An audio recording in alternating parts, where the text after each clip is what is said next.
The Battle of the Five Armies, one of the most chaotic and brutal conflicts of the Third Age. Men, elves, dwarves, goblins and wargs clashed in a desperate struggle for Erebor and the riches of Smaug's hoard. But when the dust settled, who truly emerged victorious? Let's look at this today.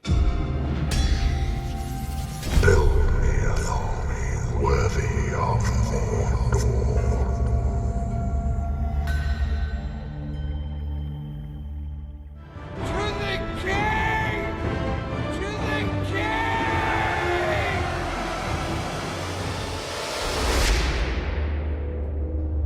The Battle of the Five Armies wasn't about conquest. It was about conflicting claims, stubborn pride, and a looming threat no one saw coming.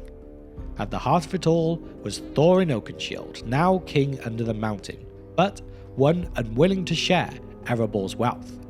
He saw the treasure as rightfully his, the inheritance of Durin's line. But Bard the Bowman had other ideas. His people had suffered Smaug's wrath, and they needed help rebuilding Lake Town. After all, Bard was the one that slew the dragon. He wasn't demanding gold as a conqueror, but as a leader seeking justice. But Thorin refused. To him, Bard's request wasn't about aid, it was a threat to his fragile reign. Rather than negotiating, he summoned reinforcement from his cousin Dane Ironfoot, fortifying Erebor for war.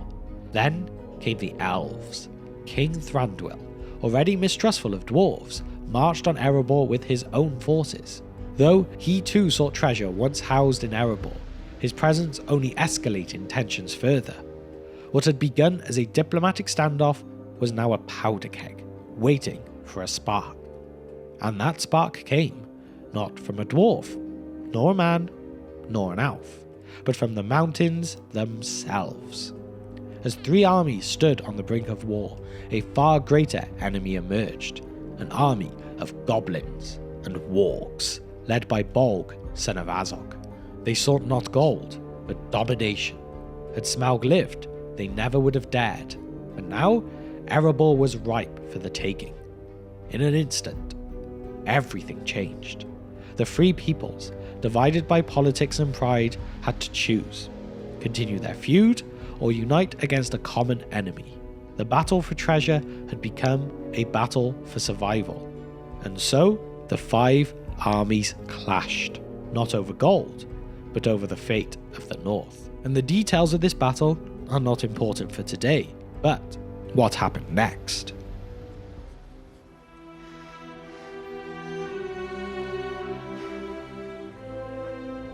So with the dust settled, and the battlefield littered with the fallen, a crucial question remains.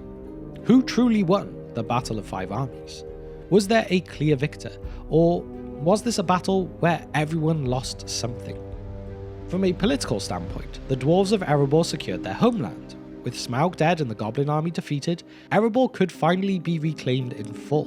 Dane Ironfoot arrived with his reinforcements and assumed the throne, bringing stability where Thorin's obsession had brought division.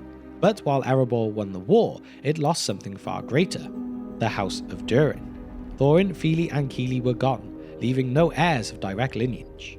Dane's rule would secure Erebor's future, but it would never be the same kingdom Thorin had envisioned. Durin's line had ended. So, did the dwarves win? They gained their kingdom, but they lost their king. For Bard and the people of Lake Town, the battle was a matter of survival. They had already lost their home to Smaug, and with so many dead and displaced, they needed resources to rebuild. With Thorin's death and Dane's rise to power, Bard was able to claim the share of Erebor's gold that had been denied to him before the battle. He used this wealth to restore Dale, bringing prosperity back to his people and ensuring that their suffering was not in vain. So, did the men of Dale win? Yes, but only because they survived long enough to do so. What about Thranduil's forces? They entered the battle seeking what was once theirs. Not a kingdom, but treasure that had been denied to them by Erebor in the past. But in the wake of so much destruction, his reasons for war seemed far less important. While the Elves fought bravely and played a key role in repelling the goblins, their participation became more about honour and duty than wealth. In the end, Thranduil left without claiming the treasure he originally sought, respecting Bard's leadership and the new role of Dane. So, did the Elves win? Not really. They fought, they lost their people, and in the end, they left with nothing more than what they came with. Then the Goblins and the Wargs, well, they suffered the greatest loss of all. They did not simply lose a battle, they lost an entire army. Their leader Bolg was slain, and their forces were either cut down or scattered. This was a major setback for the remnants of Morgoth's creatures in the north. While orcs and goblins would continue to trouble Middle-earth, the loss of such a large force meant that Erebor, Dale, and the surrounding lands were safer for years to come. So, did the goblins win? Absolutely not. This was a catastrophic defeat. And, of course, that goes hand in hand with the Wargs as well. But then, what about one more side? Bilbo. For Bilbo, this battle was not about treasure, power, or territory. It was the final chapter in an adventure that had already changed him forever. While he played little role in the actual fighting, Bilbo left Erebor with something far more valuable than gold. Wisdom. He had seen the consequences of greed, the price of war, and the weight of leadership, and in the end, he chose to walk away. His reward? He got to return home, back to the simple life of the Shire, forever changed, but still, in his heart, just a hobbit. So, did Bilbo win? Yes, because he realised what truly mattered. So if you look at that in its entirety though, maybe the true answer is, no one really won. The Battle of the Five Armies was not a war of conquest, it was a clash of survival and consequence. In the end, the battle was not about who won, it was about what was lost. Middle-earth of course was changed forever by this, and there was no one who emerged unscathed. You are welcome anytime. So the Battle of the Five Armies was not just a clash of swords and shields, it was a turning point for Middle-earth. It set in motion events that would ripple into the War of the Ring, shaping the fate of kingdoms and individuals alike. So, what did this battle truly change? With Thorin, Fili and Kili dead, Dane Ironfoot took the throne as king under the mountain. Under his rule, Erebor did flourish, its wealth was restored and its people finally gained peace. But this victory was bittersweet. Durin's direct line was gone, and Dane's reign marked the beginning of a new era for the Lonely Mountain. Yet, this stability would prove crucial when Sauron's shadow fell once more. During the War of the Ring, Erebor stood firm against Sauron's forces, refusing to bend the knee. Without the victory at the Battle of Five Armies, would Erebor have been strong enough to resist? It's hard to say it would. Bard's role in slaying Smaug had already marked him as a leader of great renown, but the battle cemented his place in history.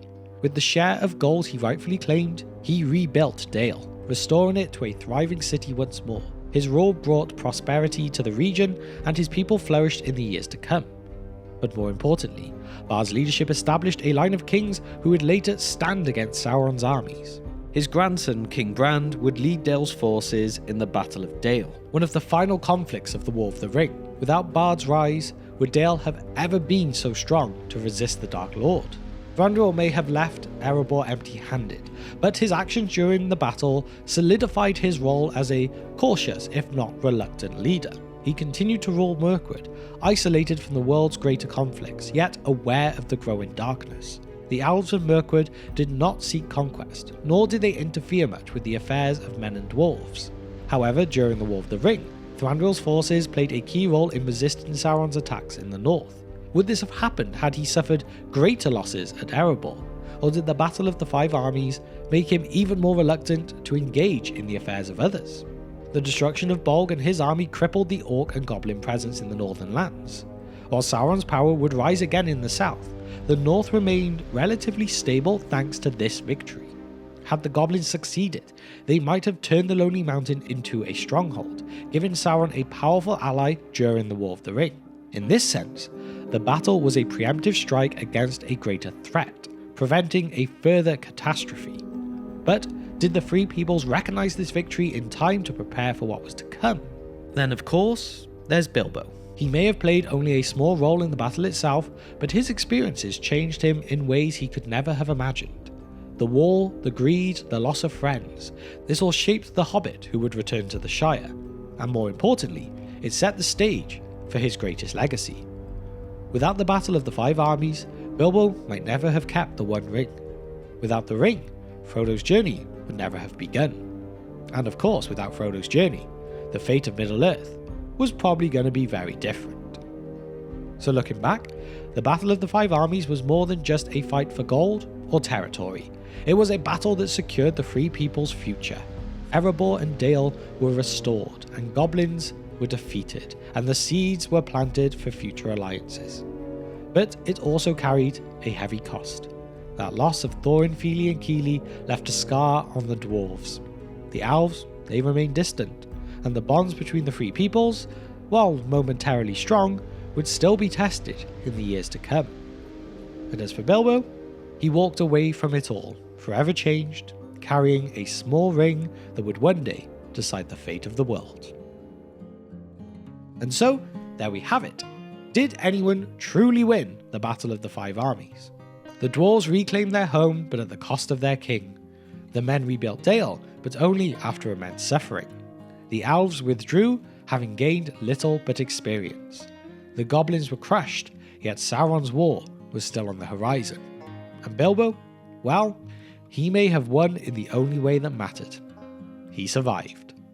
The battle was not one of conquest, but of survival. And in the end, it was not about who won, but about what was lost and what was set in motion for the battles yet to come. But now it is your turn. Who do you think truly won the Battle of the Five Armies? Share your thoughts and opinions on this in the comment section down below.